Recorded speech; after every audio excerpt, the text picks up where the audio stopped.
And today we're going to talk about a lawsuit that was filed by a mother of a hip hop artist. And this massive lawsuit, which I hope and believe is millions of dollars, basically says that Sony Music is responsible for this artist overdosing while he was on the job. I'm going to talk to you guys about this lawsuit, and I think everybody needs to know about it. So get comfortable, buckle up your seatbelt. We're going to get started on the Black Financial Channel right now.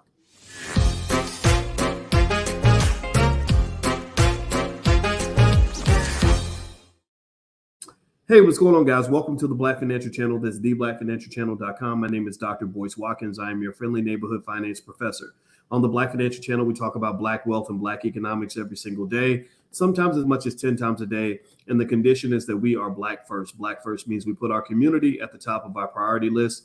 Black first means we care about our kids. Black first means we care about our community. Black first means that we protect Black wealth and we build Black wealth by any means necessary. If you agree with this mission and this makes sense to you, then put a B1 in the chat, put a hashtag B1. Also, let me know what city you guys are coming from. And I want to tell you guys about this really interesting story that was just brought to me by a friend of mine. And it has to do with a rapper who overdosed on drugs, unfortunately. He died from a drug overdose, and his mother has sued the record label to get damages, which I just give me a yes or no if you agree, if you think that this is about damn time. I don't know. I was super happy to hear about this lawsuit. I think Sony needs to just get it, and you know, because I don't know about you, but I think that this mass promotion of drug addiction, drug use, drug selling, drug consumption, drug culture in the music, it's terrible, man. It's messing up so many of our kids, and your brain isn't even fully developed when you're 17. So this idea of getting addicted to drugs at 17 is just absolute nonsense. Now, if you could join me real quick, and let's thank the sponsor of today's podcast. I'm going to share my screen real quick. This company called Pathways United is offering support if you're interested in applying for funding for the Department of Energy and the National Science Foundation. You can go to pathwaysunited.org. That's pathwaysunited.org. And they can help you in a lot of different areas in terms of getting grants. From the Department of Energy. There's billions of dollars worth of grants out there. Agricultural decarbonization, community-driven agricultural decarbonization, transportation decarbonization, industrial decarbonization, decarbonization of biomanufacturing, cybersecurity, energy security, emergency response, fossil energy, etc. And so if you go to pathwaysunited.org, you can take a look and see if they can actually help you out. So there's big money out there, and I'll put the URL on the screen for those of you that might have missed it. So anyway, so give me a yes or no if you agree with this lawsuit. You know, this mother sued Sony Music because she said, look, you know, my 17-year-old son was in your custody, if you will. He was, you know, I gave you responsibility for my son, and now he's dead. And it was because he was caught up in the culture. And this is why you got to be careful about letting people define your culture. But the culture led him to think that it was cool and it was okay to get hooked on drugs. I'm going to read some of this to you. This is in the New York Post. So according to the New York Post, the mother of up-and-coming rapper from North Carolina has filed a wrongful death suit against Sony Music, claiming that the company allowed her son to die of a drug overdose just 4 days after his 17th birthday, according to court papers. Tobias Johnson, who went by the stage name Saucepax TB, it's spelled SAUXEPAXK TB. So I'm going to say Saucepack maybe, was found unresponsive in Houston in a Texas hotel suite November 6, 2020 by his manager, who was sharing the room with him. According to the Manhattan Supreme Court lawsuit, mom Kenyatta Hardy, who is suing Sony Music Entertainment and other record labels. Sorry, I guess it's called, the label's called Record Labels LLC or something, and No Stress Entertainment LLC, claims she had voiced concerns about her son's well-being after seeing photos of him on social media using drugs and appearing high, her filing from Friday states. Hardy even suggested her son, who went viral earlier this year on TikTok with his song Ballin', took a break, and she suggested that he take a break and spend some time at home, and asked the label if he needed any help. So apparently this mother was concerned by what she saw with her son, And she was letting them know, allegedly, according to this lawsuit, she was basically saying, he's getting on social media, he's acting out. This is worrying me. And the thing about it that makes me sad is, how many of you, give me a yes or no, how many of you feel like you've seen this rapper or this imagery in the music 10,000 times? He's holding a stack of money as a cell phone. How many of you feel like you've just seen this song played out 10 million times? His hit song was called Ballin'. Sorry, that's Nick Cannon and Akon. That don't know where we did the podcast on them earlier. And I mean, how many of you feel like you've just kind of seen this? Like, you see it over and over and over again. And they promote this. They promote this as your culture. They make you think that this is how Black men are supposed to act. And it's kind of ridiculous. It's sad. It's embarrassing. And you keep wondering, like, is this ever going to really come to an end? Or is this always the pants sagging, holding up the stack of money and everything else? Like, and here's the thing, right? There's a documentary that a brother named Speech did, and he uses the N word, and it's the N word factory. So y'all can fill in the blank. I'm gonna try not to say that word on YouTube. And in this documentary, he makes the good point that this thug culture is manufactured. It's made in America. They manufacture it the same way you make a car at a Tesla plant. They manufacture it the same way you make a can of Campbell soup. They manufacture it the same way you make 10 million sweatshirts. And so my thought is, here's the thing. When I see a 17-year-old, who is doing the things that he believes are going to make him successful, which unfortunately, a lot of times they don't make you successful. They put you in an early grave. My question is, who taught you that? Who taught you that this is what a Black man is supposed to look like if he wants to get ahead? And this is all promoted by the record labels. Companies like Sony, they make $1 billion from dead Negroes. Sony makes $1 billion from dead Black men. They make all kinds of money by watching your sons kill themselves slowly. Does anybody understand? Let me just explain this to you. I'm not just talking. I'm not just a guy running his mouth. My wife isn't just a licensed therapist and a full professor of social work. She is an addiction specialist. Do you hear me when I tell you that she is an expert on addiction and also an expert on the conscious and subconscious mind? So one of the things that my wife and I talk about all the time is, you don't understand the damage that's happening to your Black men when they get them hooked on drugs at an early age. I mean, it's bad enough when you getting high and drunk and you 35, 40 years old. But when you start at 17, your brain has not yet fully developed. Do you understand? Do you understand the depth of damage to your men and to your community when you get a 17-year-old kid addicted to opioids before his brain is even fully developed? What kind of husband and father is he going to most likely be? Remember, this is a man whose actions are going to impact other men. His actions are going to impact his children. His actions are going to impact his grandchildren.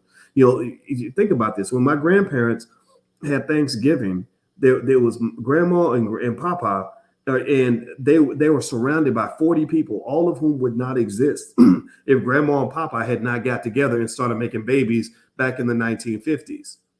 You understand? So what a man does with his life has an impact on dozens and dozens and dozens of people. Give me a yes in the chat if you understand this. This is where families come from. These are the birds and the bees of community building. So when you take a Black man and he's 17 years old, he's got his whole life in front of him. He could be anything. He could be anything from a rocket scientist to president of the United States to a high-powered attorney to a medical doctor. Instead, they turn him into a guy that wants to get high and drunk every day, that ain't got no that hates women before he even gets to know them, that wants to make as many babies as possible and not take care of them, who wants to ruin himself financially, give himself a pack of STDs, and then go brag about it on Instagram over the fact that he slept with 5,000 women. And then we cheer that on. We hit the like button when he tells us about baby mama number 9. And you don't understand the chain reaction in terms of what this is creating in your community.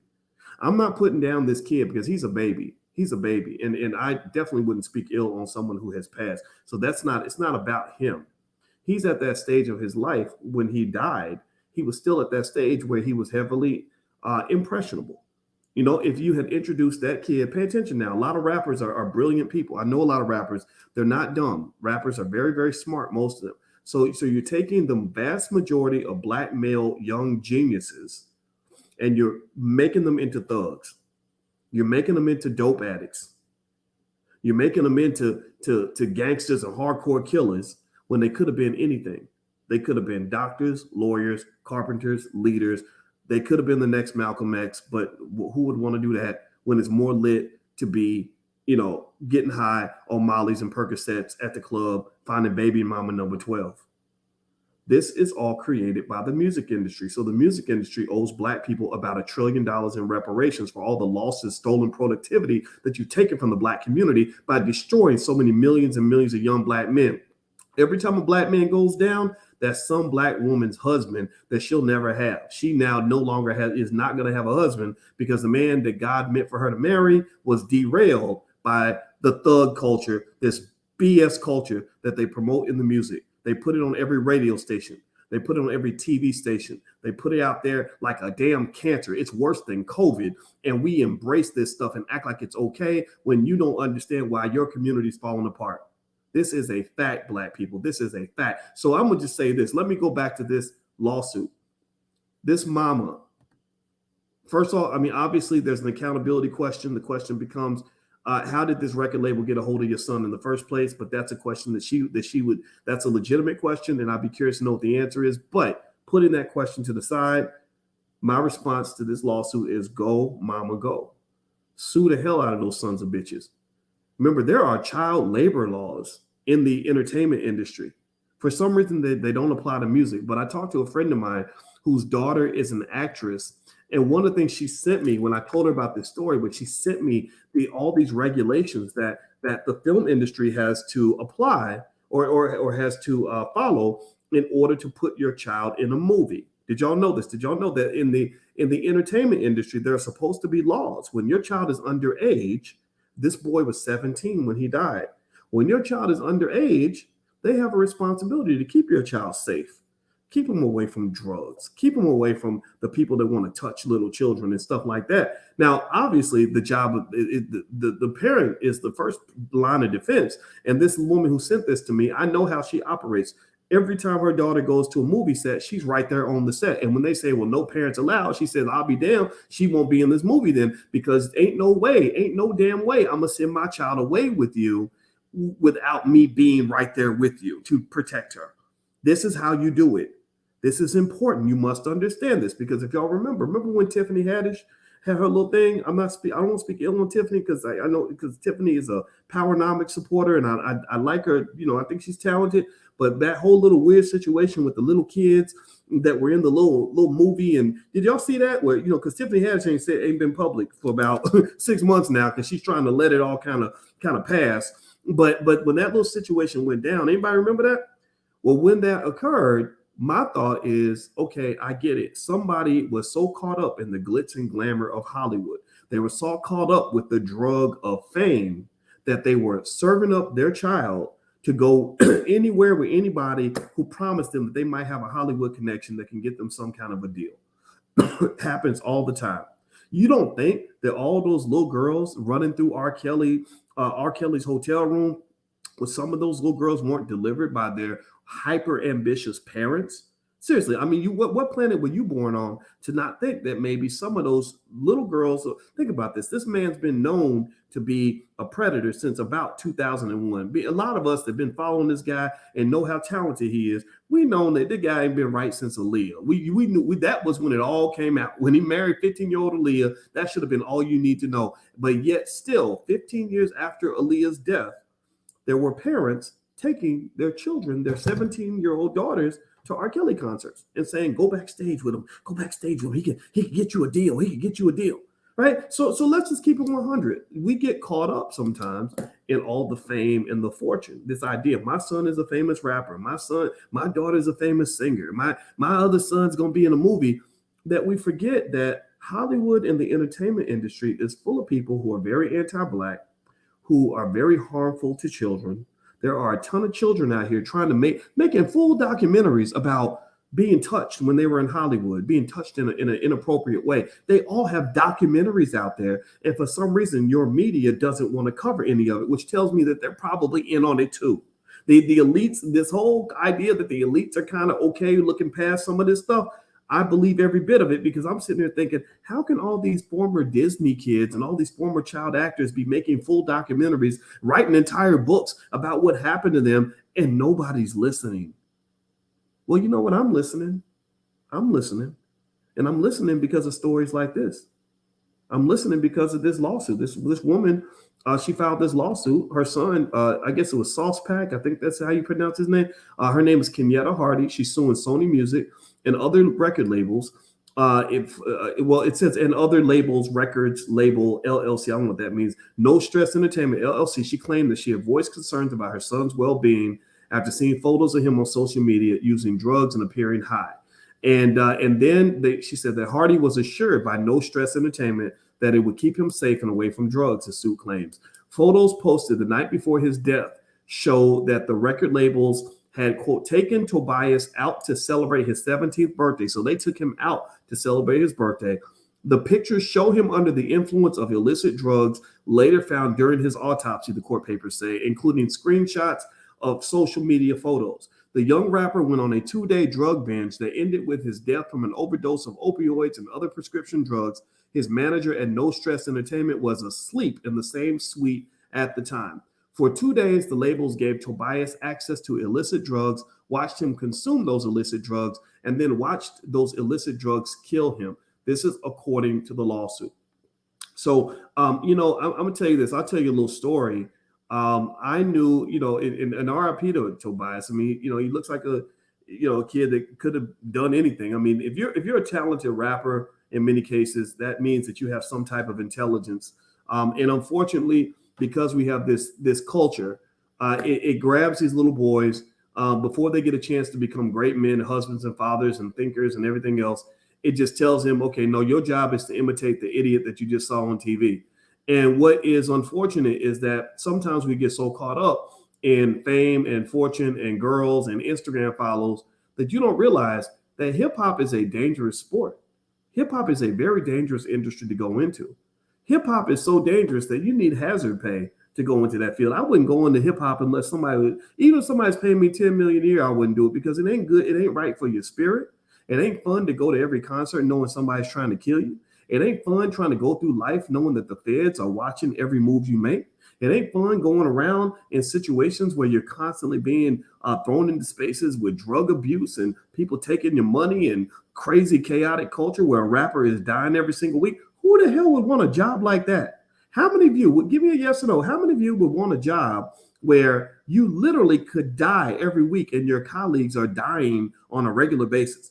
How many of you would want a job where people are trying to rob you and kill you and take all your money and all this other stuff? There's nothing good about being a rapper 99 times out of 100.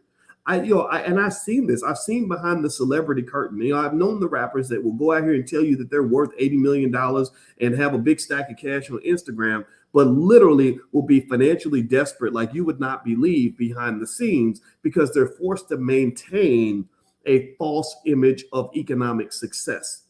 They maintain a false image of spiritual and emotional and physical health. They're not healthy. Those drugs will kill your ass. And on top of that, you got all the other problems that come with legal issues and babies, mamas, and everything else. I had a talk with a young guy who was friends with the rapper PNB Rock. PNB Rock, as you know, was out in LA. Some guy got jealous, saw him with chains on his neck, and went and killed him inside of Denny's, right there in LA. And this guy was a friend with PNB Rock. And I said, how do you feel? I said, just because the white man offers you that money, that don't mean you got to take it. Ain't no amount of money worth your soul. Ain't no amount of money worth your peace of mind.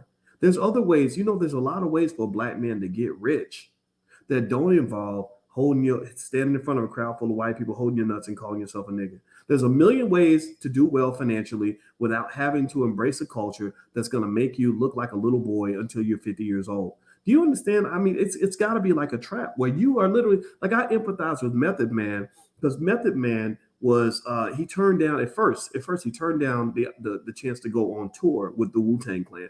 And I understood exactly why Method Man didn't want to go on tour with the Wu-Tang Clan. Why? Well, because he's 51 years old. He said that twice. He said, I'm 51 years old. He's got that deal. He said, I'm 51 years old. Who the hell at 51 wants to run around acting like you 21? That was cool in 1992. It ain't cool in 2022. Human beings should be allowed to evolve. And a lot of these rappers, whether they're young or they're old, they're stuck in the little boy trap. You gotta be, and the thing is, it's a little boy trap and it's an ignorance trap, because you not only have to act more mature or more immature than the other little boys around you, because that's how you get attention, is by really enhancing the minstrel show. The more you enhance the minstrel show, the more likes you'll get, the more lit you are, the more spins you'll get, the more attention you'll get. So you gotta out immature the other man. It is a race to the bottom. It is a race to the bottom. Who can use the most drugs? Who can get the most tattoos? Who can do the most ridiculous, outlandish, embarrassing shit to get attention? It's a clown show. Hip hop has become a clown show. And so ultimately, I wouldn't want to be a rapper to save money. There's no amount of money you could pay me that will make me want to go out and be a rapper. I just wouldn't do it. No, 10 million, no, thank you. I ain't trying to go places and have people constantly trying to kill me. So I feel sorry for some of these kids. When I see this kid, and I don't know much about his music, I'm gonna look it up, and all that. But it makes me think about like Bobby Shmurda. I remember Bobby Shmurda years ago. Bobby Shmurda goes to anybody know Bobby Shmurda? Give me a yes in the chat if you know about Bobby Shmurda. Everybody who knows Bobby Shmurda, say yes in the chat. So Bobby Shmurda, he has something called the Shmoney dance, which is should be called the monkey dance. So he had the Shmoney dance, and he did this. Everybody liked the Shmoney dance. And so Bobby Shmurda would go do the Shmoney dance. And in New York, he was rolling with these guys that would all carry illegal weapons and illegal drugs. So you are looking like an absolute dumbass at that point, because the feds are sitting back saying, oh, these Negroes going to make it easy for us. All we got to do is pop in the studio. Well, they ain't going to be ready for war. They ain't going to be ready to defend themselves. They ain't going to be ready for nothing. They're going to be sitting in there high and drunk with illegal drugs everywhere, which gives us a big bust we can put on TV because we're taking down a big name Negro, and all kinds of illegal weapons, and they all gonna be sitting around doing the Shmoney dance. They're gonna be doing the Shmoney dance. So you're not even presenting yourself as a worthy adversary to those who want to destroy you. You're not seen as a soldier. You're not seen as a man. You're seen as a child, because you sitting around doing the Shmoney dance, and they sitting here putting on tactical gear, like ready for war with military style weapons, ready to destroy you and everything you love. Take your freedom. Take all of your money, destroy your reputation, lock you up in prison until they decide you're going to come out, and get you raped every single day while you locked up in the joint, and they take full control. One man ends up dominating the other man because one man is prepared for war. The other man is trying to do the Shmoney dance and trying to stay lit, and trying to be cool, trying to fit in. It's a clown circus. So I may sound harsh when I say this. I know people aren't going to get this, and I get it. There are people who are never going to understand anything that I say on this platform. Those people should probably just go. But for those of you that get it, I want to give you the courage to just speak up on this nonsense. You got to say something, man, because if you don't say something, then your community will perish, because they are taking all of your most talented, most brilliant, most capable young men. They're turning them into thugs and drug addicts before they even get a chance to decide who they're going to be. And next thing you know, your women ain't got no husbands that they can pick. They only got little 35-year-old children, 35-year-old children to choose from. Y'all know what I'm talking about. Ladies, give me a yes or no if you know what I'm talking about. Like dating can be tough, because what are you going to do with a man who never had guidance from a real man on what a real man's supposed to do in terms of accountability and running a household and leading a family? No, he trying to be lit. He 35, trying to compete with the 20-year-olds. He trying to still get a record deal. He damn near a grandfather. Really, it's crazy to me. It makes me very sad, because there's so many things out here that we can do. So many other ways Black men can be wealthy. So many ways Black men can succeed at the highest levels. And some of y'all get it. I see a lot of Black men, but everywhere I go, I'm meeting Black men that are doing real estate. I see Black men that are going to law school. I see Black men that are buying businesses. I see Black men that are out here investing in the stock market. And those are the types of men that I enjoy talking to, because those are the grown-ass men in the community. Those are your real leaders. Those are your real heroes. Those are the men, in my view, who should get the most attention, not the clowns, in the music industry, because unfortunately, many of them have been misled. and they have no other skill other than being able to get on a microphone and bust a rap and then stand in front of a crowd full of white people and hold their nuts and call themselves a nigga. Like that's literally their number one skill. That's not a skill that is necessarily marketable outside of the space of white supremacy. So you need your builders, you need your thinkers, you need your planners, you need your strategists, you need those people that are actually going to develop the institutions that will sustain us. Because some of what is happening in hip hop is absolutely horrifically destructive. The music industry owes reparations to Black people because they have destroyed so many millions of your kids, which means they have taken trillions of dollars in economic potential out of your community, because every Black boy who grows up and becomes a thug could have become a millionaire business owner. They could have become a job creator. They could have become somebody's husband and father. They could have become a community leader. But instead of getting an asset, you're getting a liability. So it's a double whammy. They're not just imagine if somebody went into your bank account, right? Imagine if you own some stocks and real estate and whatever, right? And imagine if you owned a $300,000 house, somebody took your house. Right. So right there, they're taking $300,000 away from you and your wealth. Follow me. Give me a yes if you follow this analogy, because they're stealing something more valuable than real estate. They're stealing your human beings. They're stealing your people. Right. But Black people have been a commodity since slavery. So you understand this. So imagine they take your house away. Right. Just for no reason. They steal your house. So they're taking $300,000 away from you. Right. Pay attention now. So imagine if, in addition to stealing your $300,000 house, they then also create a mortgage and make you repay the mortgage on the house. So now you're not just $300,000 down from losing the house, you're $300,000 in the hole because they've turned your asset into a liability. So it's a double whammy. So that's what they've done with your human beings. They've taken your Black men who could have become the next Malcolm X, your Black men who could have become the next Barack Obama, your Black men who could have become the next billionaire Robert Smith, your Black men who could have become the next Boyce Watkins, your Black men who could have become the next anything that you respect and admire in the community. That's what they could have become. Believe me, if I was training 10 million Black men every day, you would have at least 2 million Boyce Watkinses running around here. Imagine what our community would look like if you had 2 million Black boys that think like me. That's my goal. My goal is to be fruitful and multiply. I ain't trying to go out here and make a bunch of babies, but I am trying to go out here and create some intellectual children that are going to actually take some of these ideas and carry them to the next level, right? So here's the thing. All these Black men that could have done anything, that could have been assets to their family, like this young man in the lawsuit who died, he could have been an asset to his mother. Instead of making it so they're not just taking away your asset, they're turning these men into liabilities. So they're snatching the gun away from you and they're pointing it right at your face. So these men, when they come back and they're hooked on drugs and they're out here poisoning the community by spreading a toxic message, they're out here infecting the women with all kinds of diseases because they've not been trained on sexual responsibility. They're creating nothing but trauma, and chaos. And that becomes your problem. So when they're lit, when they're out, when they're a commodity that can be exported to the world, and somebody can make a lot of money. White and Jewish record labels can basically take your child and market them to the world and say, look at this Black man stand on stage and call himself the N-word, right? And when they're making money, they want every part of him. They want to own every piece of him when he's an asset. But when he becomes a liability, right? When the drug addiction catches up with him, when all the baby mama-itis catches up, when he's no longer lit anymore, when he's now ignorant, when he's now, got a bunch of problems that you can't get rid of, then they hand him back to you. So again, pay attention now. This is where a lot of your Black wealth goes. They take your greatest assets, your young people, and they turn them into your greatest liabilities. So that Black man who could have grown up and protected a young Black woman, maybe he becomes a predator and he ends up harming a young Black woman. The Black man who could have loved you maybe grows up into the Black man that traumatizes you. The Black man who would have embraced some kids and raised them to be great people, he becomes the man that you have to be afraid of because he might harm the children, right? The list goes on and on and on. It goes on and on and on.